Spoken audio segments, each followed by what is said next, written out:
Yeah, so I'm asking a slightly silly sounding question, what is mathematics? And worse still, I'm not actually going to answer that question. All I'm going to try to do is explain what I mean by the question and try to persuade you that it's an interesting question, say a little bit about the project. And a sort of advance warning, most of this talk will be somewhat on the technical side. I was told that this was an unusually sort of mathematically literate audience, and normally I wouldn't take that too seriously. I would sort of try to pitch things at sort of a low level because, you know, even if you could manage higher, you know, at this time of the evening, you probably, but I decided this time, it's the first time I've done something like this, a sort of public talk, but actually quite a technical public talk. We'll see how it goes. I will try to, well, I'll say more about that later on. So I said this was a slightly silly question. I want to give you a slightly silly answer to it, courtesy of Bertrand Russell. This is Bertrand Russell's answer to the question, what is mathematics? And if you read that, I'm not going to read it. I'm not going to sort of dignify it by reading it out in full. But if you look at it, you'll see that what that really is, it's not what is mathematics, it is what is a well-formed mathematical statement. That's basically what that question is answering. And if you talk to any mathematician, they'll say there's quite an important distinction between mathematics and the class of well-formed mathematical statements. Roughly speaking, mathematics has to be basically has to be sort of rather more interesting than just a completely random formula that happens to obey the rules of mathematical grammar. But then if you ask in more detail, okay, so what counts as an interesting mathematical statement as opposed to just any old mathematical statement, then people start to get a little quiet because it's not very easy to say. You sort of recognize it when you see it, but just saying precisely what it would mean for a statement to be interesting. And I actually gave a talk on that subject recently where I tried to give some sort of ideas towards an answer. So that's not really going to be my main theme, but it will be sort of underlying, it'll be sort of behind what I say.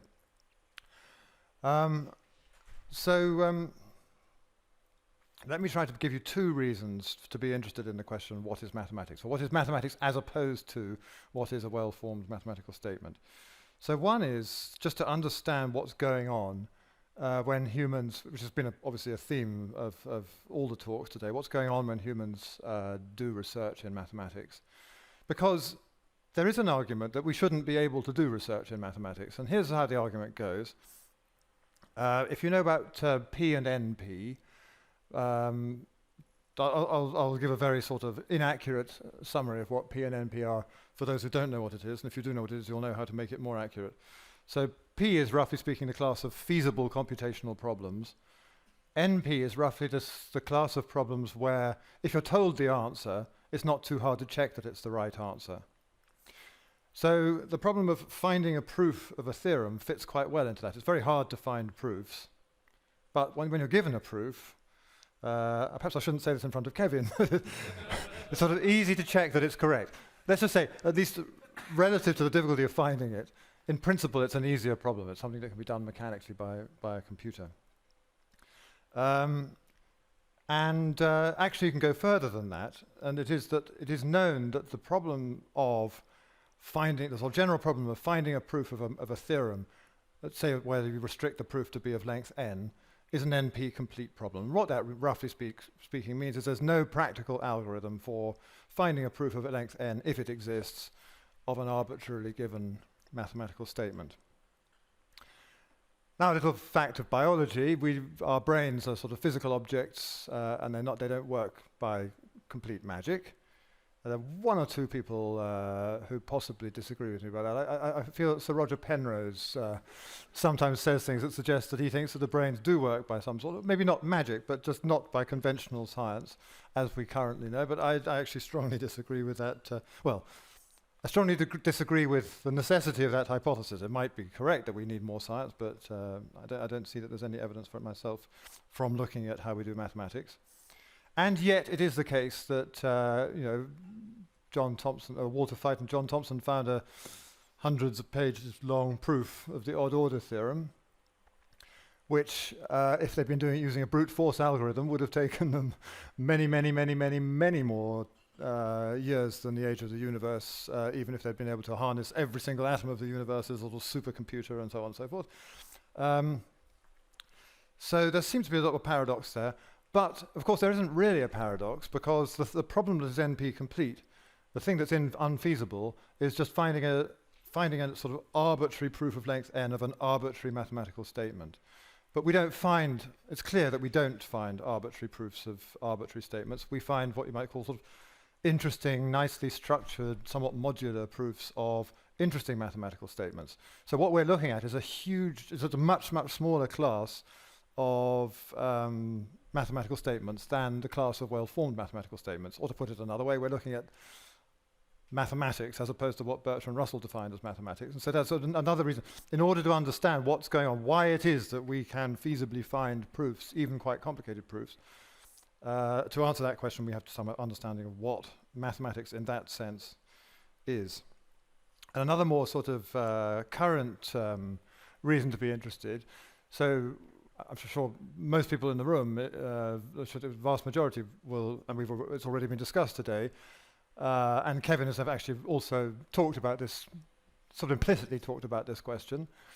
We know we have AlphaGo and we have AlphaZero that can teach itself by self-play to beat humans at Go and chess, which is an absolutely remarkable thing. And as Kevin said, mathematics is a sort of game. It's got very well-defined rules and so on. We've got quite clear objectives. You know, you have a statement and there's a clear criterion for whether your class of statements constitutes a proof of that statement.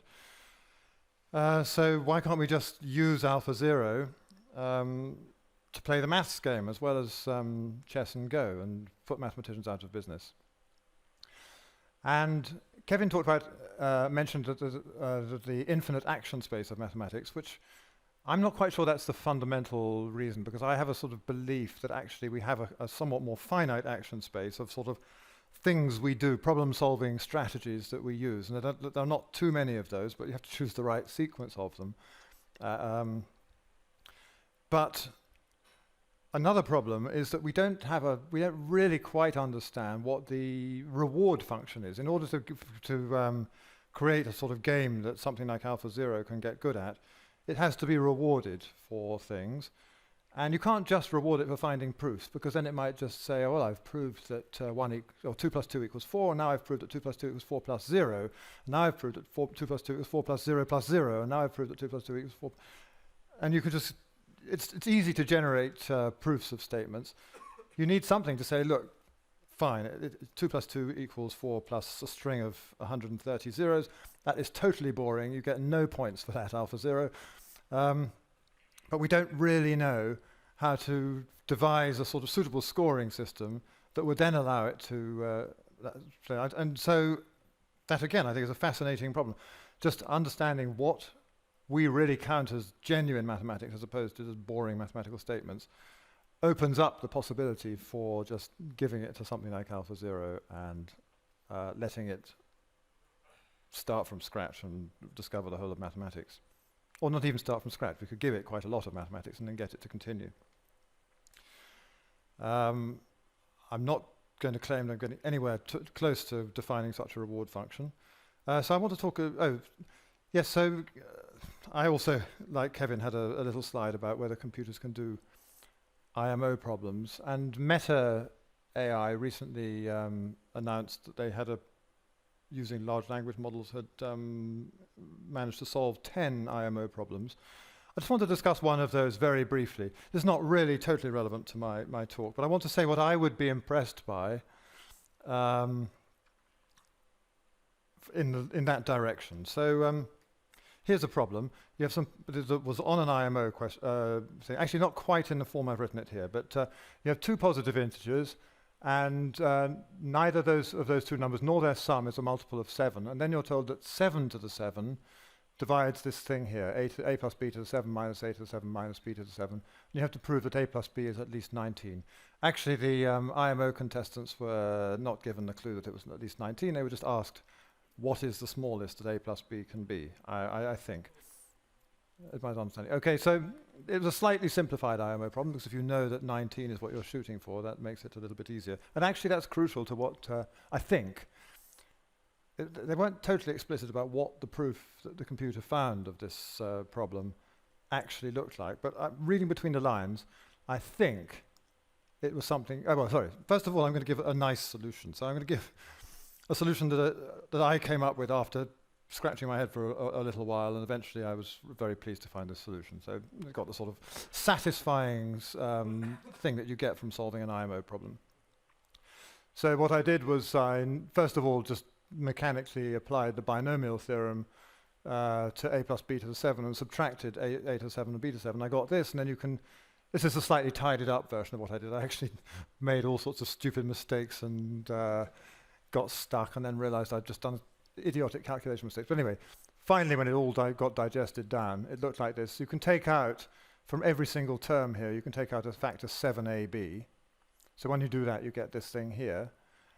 And then you notice that the coefficients go 1, 3, 5, 5, 3, 1. So if you take the alternating sum, 1 minus 3 plus 5 minus 5 plus 3 minus 1, you get 0, just by symmetry. So that means there must be a factor a plus b, if you remember your algebra a little bit. So you can take out an a plus b. And then actually I knew when I saw a to the 4th plus 2a cubed b plus 3a squared plus b squared plus 2. I've done a bit of harmonic analysis, so I know that when you convolve an interval with itself, it gives this shape. If that means nothing to you, don't worry. But I saw this 1, 2, 3, 2, 1, so I knew that that was going to factorize as a squared plus ab plus b squared squared. And once you've written it like that, you get that 7 to the 7 divides all this lot. So if you get rid of the 7 here, you get that 7 to the 6 divides that lot, but it doesn't 7 doesn't divide any of a, b, and a plus b. So you get that 7 to the 6 divides a squared plus ab plus b squared. So 7 cubed must divide a squared plus ab plus b squared. And in particular, a squared plus ab plus b squared must be at least 343. And if you do a little bit of thing, you actually find if you take a to be 18 and b to be 1, if you want to maximize that quadratic given the sum, you want to take one of them very big and one of them very small, you actually get 343 on the nose. And so the answer is a equals 18, and b equals 1 is the best you can do. Now here's what I think the solution is that the Meta AI program came up with. That, okay. They did use the binomial theorem, so maybe they got to line 2, which actually I think would have made this a bit harder than it would be if you didn't get to line 2. I don't know whether, so I may be being unfair to them, I don't guarantee that what I'm saying, but I'm pretty sure that they didn't do this factorization and reasoning about a squared plus ab plus b squared being at least 343. So to my mind, you could say that they were sort of lucky with this problem, that it happened to be a finite check. Of course, it's quite impressive that a language model on its own was able to spot that you could use, that it was a finite check and then feed it into some other program that did the finite check. That's not nothing at all. But what what I want to say is just that with an IMO problem, typically there's some sort of little key that you have to sort of dig down, to mix my metaphors a little bit. You dig down into the problem until you find the key that sort of unlocks the difficulty, and then you've done it. So in this case, the key was spotting that this thing can be factorized in this nice way, and then sort of all the ingredients of the problem, that a, b, and a plus b aren't multiples of 7, you sort of suddenly see why they're relevant when it wasn't at all clear in the first place, except I suppose that if they're all multiples of 7, you could sort of easily get a multiple of 7 to 7. But anyway, exactly the hypotheses were given turned out to be very useful, and the sort of 19, you can see exactly where it comes in, and so forth. And you could sort of prove much more general things by this technique, whereas you couldn't prove hugely more general things if you had lots more cases to check.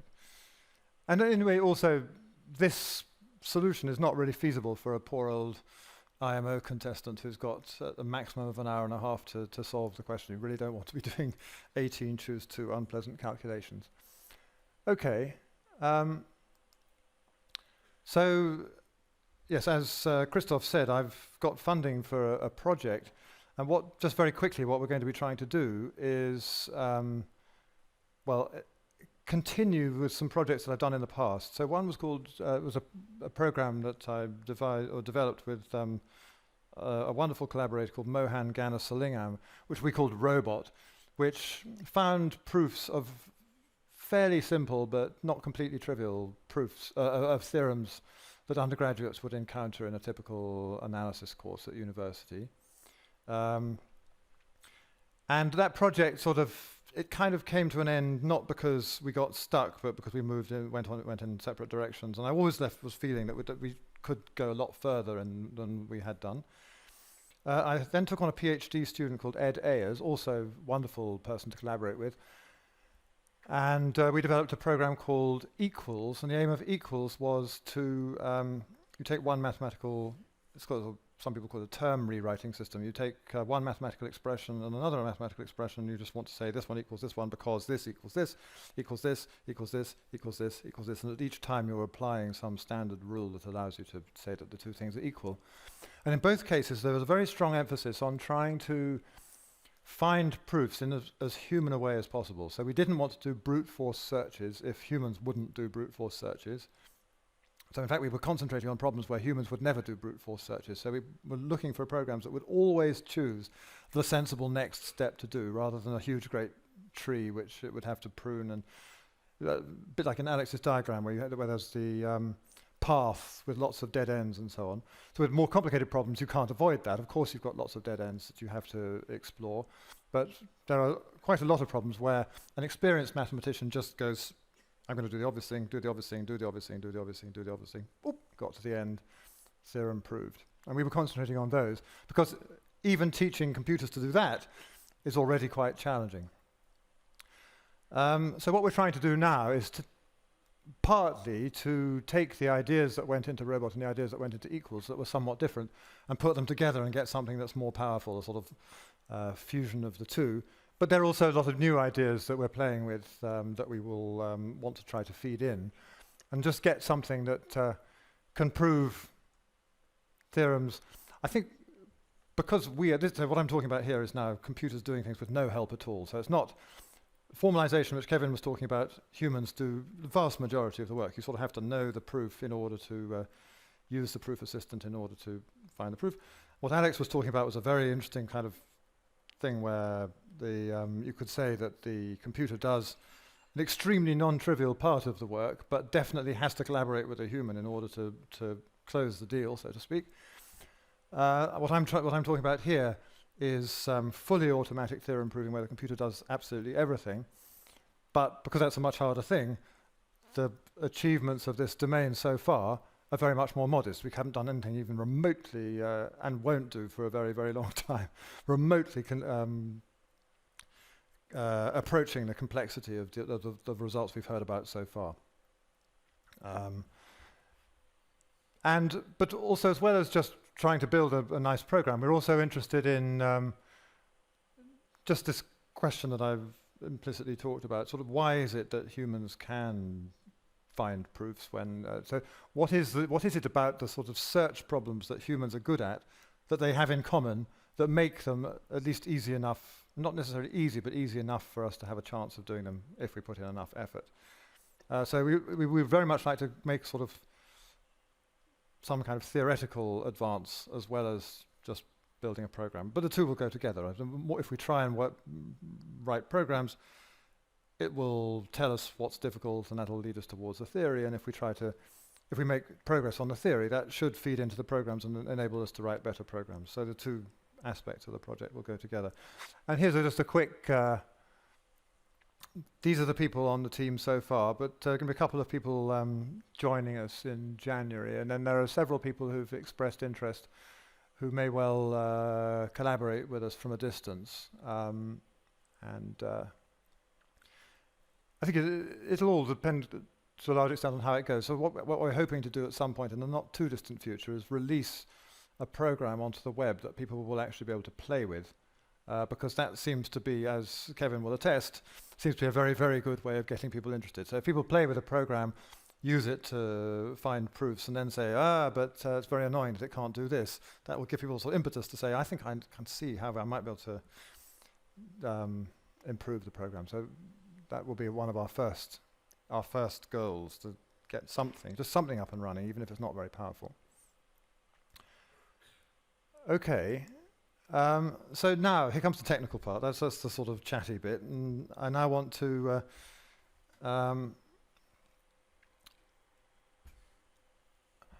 because we haven't got, I could sort of start showing you some fairly easy problems that that Robot was able to do. But instead what I want to do is pretend that it's 3 years' time and that our project has gone really, really well and that we've ironed out a huge number of technical problems. This is what I'd say, this is a problem at a sort of level. If we manage to do this in 3 years, I'd be absolutely thrilled. But I don't think it's a completely ridiculous thing. I'm not going to, obviously if we manage to prove the Riemann hypothesis in 3 years, I'd be absolutely thrilled. That's not going to happen. But if we manage to do this in 3 years' time, I would be absolutely thrilled. And it just might happen. Probability is definitely under 100%, but more than 0, I think. And I'll try to convince you of that. So here's a problem. I call it a hard problem. So let me try and calibrate that slightly more precisely. I would say that this is a problem that shows up quite often on question sheets for Cambridge undergraduates when they're in their first year.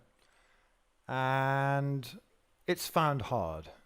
So I don't know what percentage. Definitely the percentage of people, of first year Cambridge undergraduates who solve this problem, probably would be at most 50%. It might be a bit smaller than that. I'm not quite sure.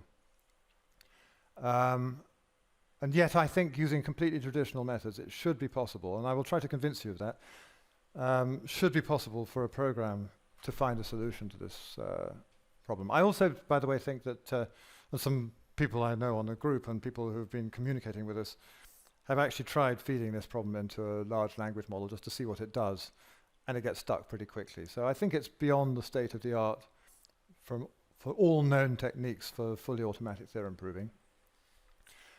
So what I want to do is just talk you through in rather sort of unpleasant detail, not the proof, but a process of discovery of the proof. This is a distinction I want to make very, very clearly, because that I think is something that mathematicians have underplayed. It's a distinction mathematicians have underplayed over the years. They talk a lot about proofs. A proof is a sequence of statements such that blah, blah, blah, blah. And there's much less of a theory about what constitutes a sort of reasonable method of discovering a proof, rather than just miraculously writing down the right sequence of statements. And you see that, of course, anyone who's done a degree in mathematics or a related subject will complain about the way textbooks are written, that you just sort of, the author is some sort of god who writes down, just sort of knows where everything's going long before they, and sort of writes down a lemma that has no relevance whatsoever that you can discern, but then miraculously is exactly what you need, sort of at line 99 out of 100 or something. So here I want to show that this problem, so I could in about 5 minutes just give you a proof of this. But instead I want to give you a very, very detailed proof discovery process. So it requires you, just sort of what are the prerequisites, to sort of know things like what a continuous function is. If you don't, I hope that at the very least you will just get some sort of the flavor of the kind of thing. So what I'm going to show you is a sort of demo of a program that doesn't exist yet. So it's a bit like, I think I've seen demos like this. I won't mention any names, but I think I've seen demos like this where people just store the entire sort of output of the program. But that's exactly what I've done here. I confess that before I start. But it works in a somewhat similar way to Robot, and with a little helping of equals thrown in. So off we go. This is just a way of formulating the problem. We've got a function defined on the positive real numbers, takes real values, it's continuous, and we're given the hypothesis that for any positive x, if you look at the sequence of multiples of x and evaluate f at those multiples, that gives you a sequence that converges to 0. So for example, f of pi, f of 2 pi, f of 3 pi, f of 4 pi, ... tends to 0. And that's true for every x. Then we want to prove that the whole function tends to 0. And it's not obvious that that's a hard problem. It's sort of, thing you're meant to prove kind of looks not totally different from the hypothesis you've got. So you might think it's fairly plausible that you can use that hypothesis to prove the theorem. So really, to appreciate this, I should say, well, let's just have another coffee break for half an hour, see if you can prove it, and then we'll come back. We can't do that, so you just have to take my word for it that it's a bit tricky. Right, so I'm going to highlight in red things where I'm going to do a sort of move. I'm going to make a change to, I call these things problem states. So it's just sort of the state of play with the discovery process of the solution. So what I'm going to do here, of course, when I say what I'm going to do here, you're absolutely within your rights to say, yes, of course, you're going to do that, but why would a computer think of doing that? I will give answers to that. I won't try and say that for every single step. I think it is a reasonable thing to do for this problem, to do what I'm about to do, which is to take this and put it underneath the line. So here you've got what you're allowed to assume, and here's what you're trying to prove. I'm going to do a sort of proof by negation. So I'm going to take the thing underneath, stick it up here with a not, and take the thing above and stick it down below with a not. So I'm going to assume not this and prove not this, and then I'll be in good shape. So there it is. I've stuck the nots in front.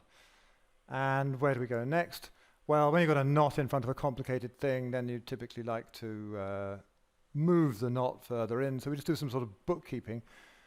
But also I'm going to, at the same time, expand out what it means for a function to tend to 0 as t tends to infinity. Well, in fact, I'm going to expand out, do the whole thing at once. What does it mean to say that a function does not tend to 0 as t tends to infinity? And this is what it means. It means you can find some epsilon, such that for every m you can find a point beyond that m where the size of f of t is at least epsilon.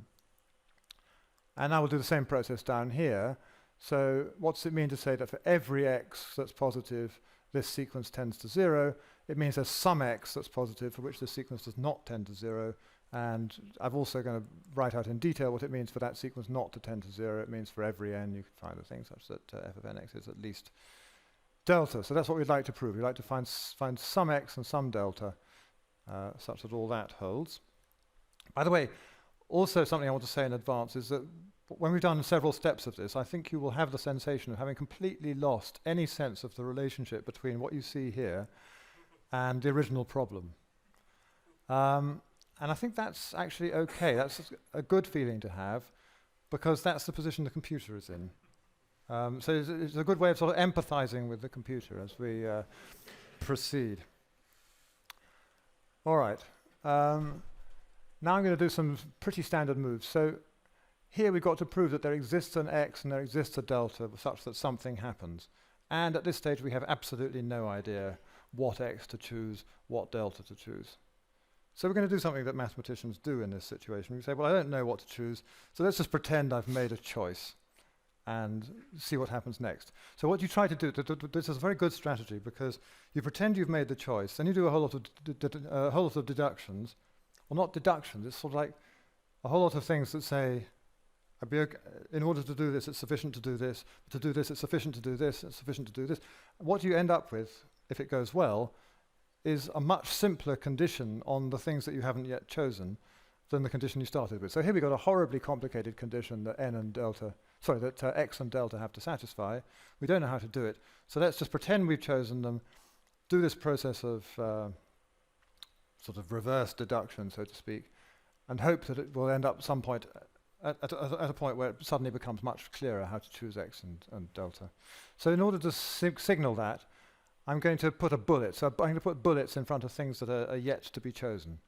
So we need to find an x that will be positive, and we need to find a delta, and we will need this property to hold. So for every n, there is a little n such that blah, blah, blah. And again, we don't really have to worry too much at this stage of what that statement is. We'll come to that in due course. What's gone red? Maybe nothing.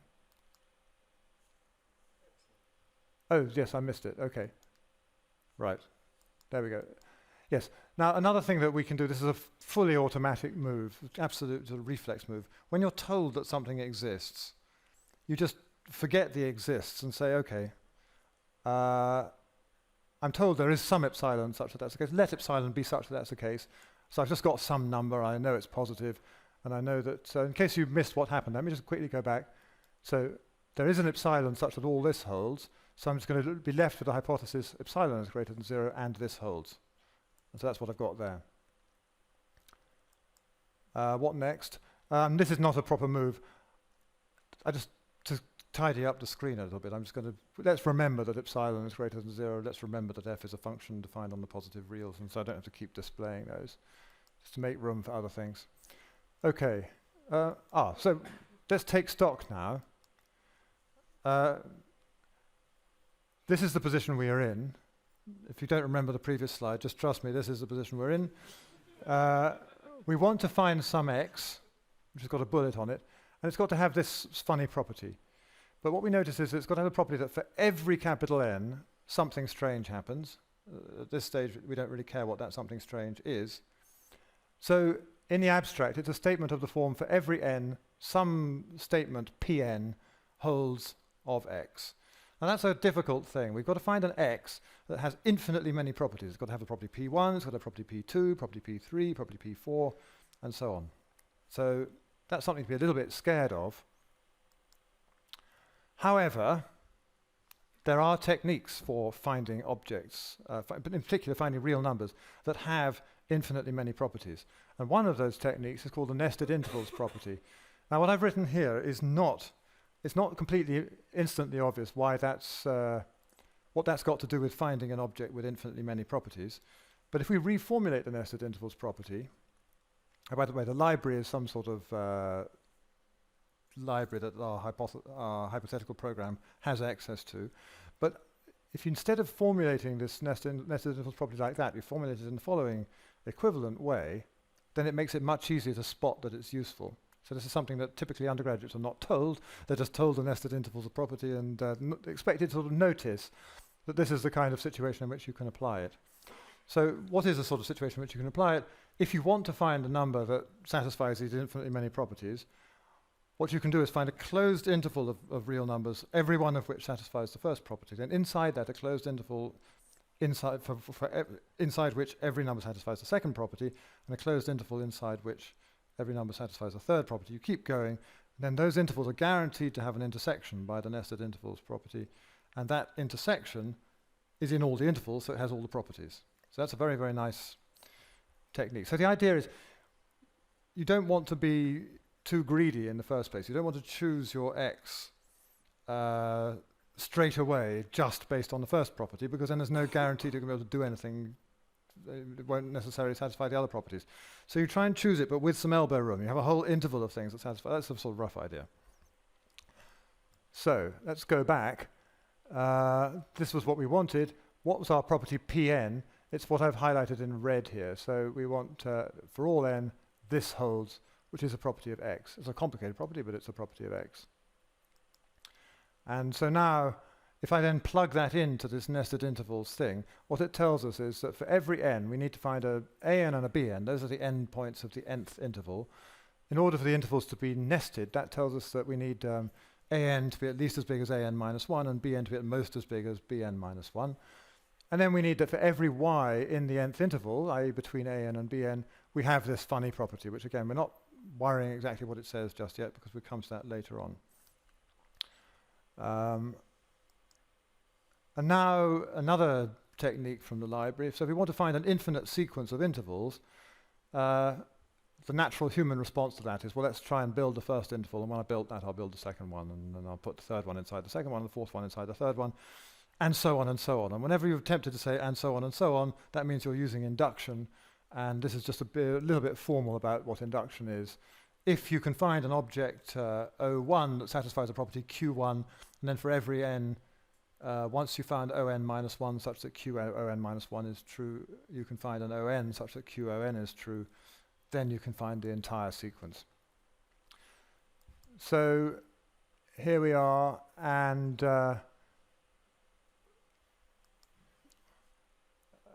we will come, so there are two stages to the induction thing. There's the base case, finding the first one, and then there's the inductive step. Once you found the nth and n minus first one, you want to find the nth one.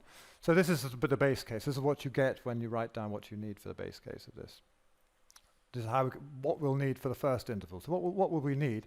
We'll need just 2 points the A1 will have to be at least greater than 0 and smaller than B1. And we want for every y between A1 and B1, we have this thing here, which is property P1. And now I've highlighted f is continuous because we haven't yet even thought about the fact that f was continuous, and it's actually essential to the what's going on. So all I've done there is just expanded out the definition of continuous. Well, the program has gone to the library and said, what does it mean for f to be continuous? And you get this thing with for alls and exists and so on. So for every z and for every alpha, you can find a beta such that if w is within beta of z, then f of w is within alpha of f of z. Right, let's press on. Now, this for all m in R is slightly complicated for us. We know that whatever m we can choose, whatever m we like to choose, then the rest of the statement will be true. But at this stage, we don't really know what m is going to be good for us. But we sort of somehow want to get access to that t there. So if we want to get access to that t, let's just do our old trick of sticking a bullet onto the m, saying we've got that to choose later on. And that'll give us access to the t. And then we're in a position that we're just given a t.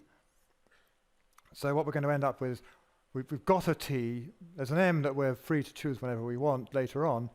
And what do we know about t? We know that it's greater than or equal to m, and f of t is at least epsilon. So that gives us those two statements there. And pressing on, again as an now we've just created a little t there, and we've got a thing here that for every real number we can apply, and it's very tempting to apply that to this t that we've just created. Now you could say you need a bit of insights of why that's a good thing, but there's not that many choices of thing to apply. So let's apply it to t and just see where we get.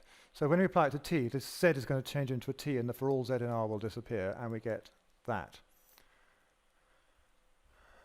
So if you're completely lost at this stage, I just want to stress that all these moves I'm doing are quite mechanical moves, and I think chosen from a pretty sort of finite. I think it's reasonable to say that at least what I'm doing here, the action space kind of feels finite. It doesn't feel as though there are a huge number of things I could do at each stage. Back here, now we've got a statement about every y. If you want to prove something about every y, it's enough to prove something about an arbitrary y.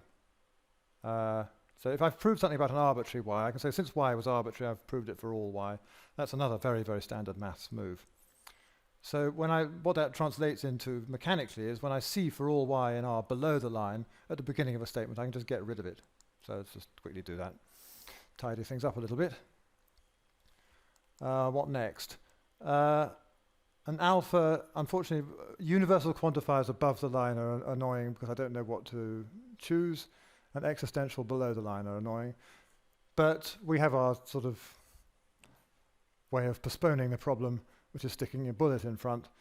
So I'm going to do that again. I'll stick a bullet in front of the alpha, and then that'll give me a beta, and then I'll know that this whole statement is true with a bulleted alpha and that beta, and so I end up with this. And I've just emphasized here that the beta depends on the alpha, but that's not too important for us now. I mean, it is important, but not for this talk, really. I just better see how I'm getting on with time. I am running out of time. So I may have to skip the harder part of this. But I think I would have succeeded in giving the flavor of the... although I did start 5 minutes later. Yes, okay. Right. Just notice here that we've got an inequality here, f of w minus f of t is less than alpha, and we've also got another one, f of t is at least epsilon. So if f of t is quite big and f of w is quite close to f of t, that tells us that f of w is quite big as well. In fact, it's at least as big as epsilon minus alpha. So, of course, that's on the assumption that this is true, but we can simplify this a little bit, which has a nice feature that it gets rid of the variable t. And getting rid of a variable is the sort of thing that a program can mechanically spot and say, I quite like that. That just counts as a simplification of the problem. I've just got rid of this t that was floating around. So let's do that. There's no, I forgot to get rid of it here, which I could do at this stage, but because this is going to turn out to be irrelevant, but never mind. And now, maybe I'll make a small leap, but we wanted f of ny to be at least some positive number. We've got f of w at least some positive number. It's not a bad idea, not a sort of unreasonable hypothesis that we'll take alpha to be epsilon over 2 and delta also to be epsilon over 2. And it just means that this statement will look a bit quite similar to this statement if we do that. So I'm going to do that. I'll make that substitution. I was free to choose alpha and delta. I'm choosing them both to be epsilon over 2. And then I get that. Where are we now? Well, I still don't know what I'm going to choose for my n. It's going to turn out to be an easy question, but I don't know what I'm going to choose for my n. So let's put a bullet on it in the usual way and keep going. Having done that, it now becomes quite easy to see what to choose for w. I very much like this statement here to match with this statement here on the bottom. So if I choose w to be n bullet times y, I'll get something that's very, very close. And that's, again, a sort of purely syntactic thing that a computer can notice without having any mathematical insight, really. So we'll choose w to be n bullet times y, and we get this. And then we see, just by some easy reasoning, because of this matching this, we want this to imply this, but because this implies this, it's enough for this to imply this. And so off we go. Let's simplify the problem down to this statement here. And let's just take the right-hand side. Again, I want to do something that's very syntactic. I want to make the thing on the right-hand side of the implication sign look a bit more like the thing on the left-hand side of the implication. And that's quite easy. The statement that the modulus of something is less than this is exactly saying that n bullet times y lies between two different things, t minus beta over epsilon over 2 and t plus beta epsilon over 2. I'm not saying it's completely trivial for a computer to spot that, but I'm saying these are much, much easier problems, much more sort of little technical problems for us to solve than deep problems about how, cognitive science problems about how humans find proofs. These are technical difficulties, so I feel that given 3 years and enough people, we have a good chance of making progress on them. But we'd like this thing to match this one even better. I've got that annoying n bullet, but I'm allowed to choose n. And how can I choose n so that n bullet times y looks like y? Okay, so that I hope the majority of the audience managed to spot. So we'll choose n to be 1, and there it is. And so now I've got a really simple inequality to go. How can I choose a1 and b1 such that if that's true, if y lies in this closed interval, it must lie in that open interval. I just need a1 to be bigger than this number and b1 to be smaller than that number, and I'll be done. That's something, again, that's a really much easier problem than the problem we started with. And we get those two inequalities there. And at this stage, it's sufficiently easy. I think I'll just say that you can believe that we can get to that. That's done the base case. Because I'm running out of time and I want to have time for a summary, I will just sort of run through, I will hold the thing down and just watch what the hard part is, where you have to prove the inductive hypothesis. So there it's more difficult. We really care, we have to make, choosing n is complicated, involves various inequalities and so on. I had no idea how long this talk was going to take. Slightly naively, I thought I was going to get through all this. But I think I've done enough to give you the flavor of how these things work. And let's just click through this. I'll go a bit. It doesn't do a repeat thing, so.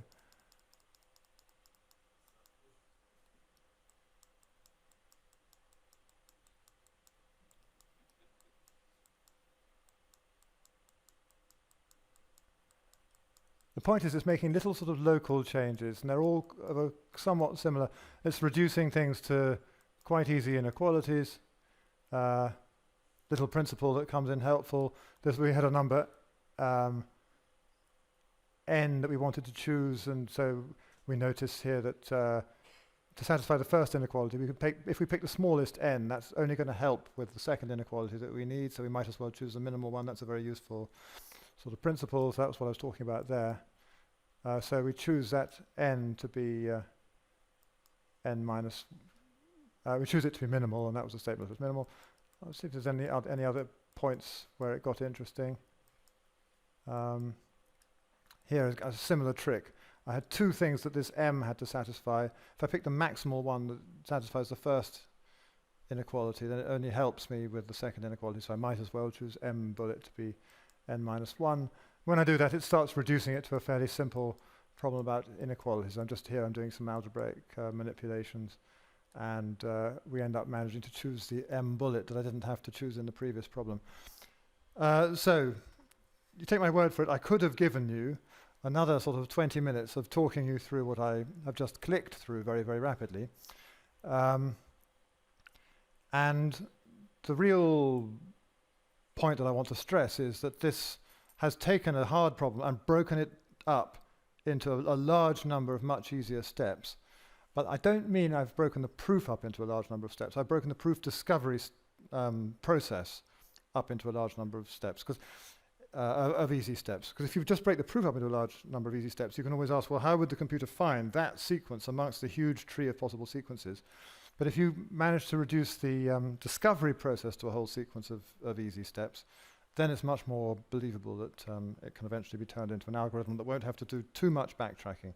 Probably unrealistic to think with this problem it would do no backtracking whatsoever, but at least a much smaller amount than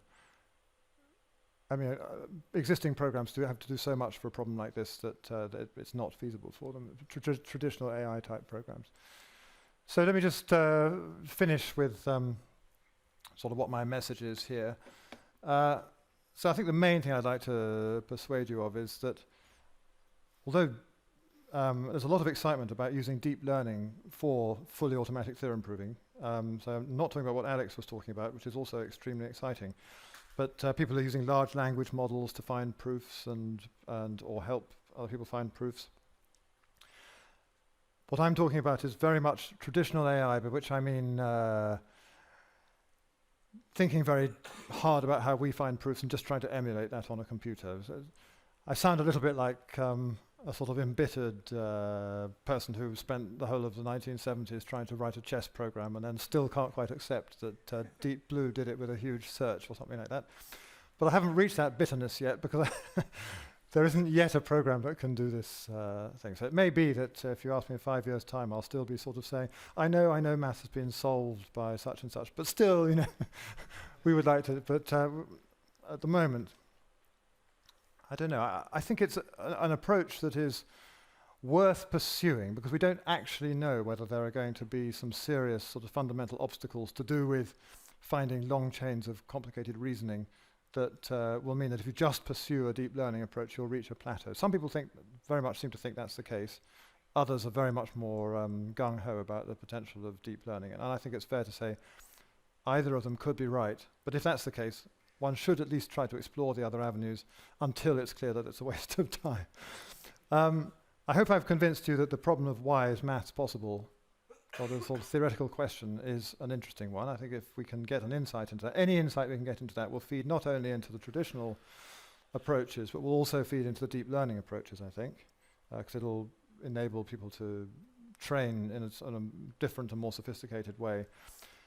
Yeah, watch this space. So I hope very much that if, hypothetically, I'd been giving this talk in 3 years' time, I would have been able to show you what I've just shown you, but instead saying, you know, we can do this and we can do all sorts of other similar problems fully automatically. But I stress again, I cannot claim that, but I do think that there's a lot of potential with this approach. Thank you very much.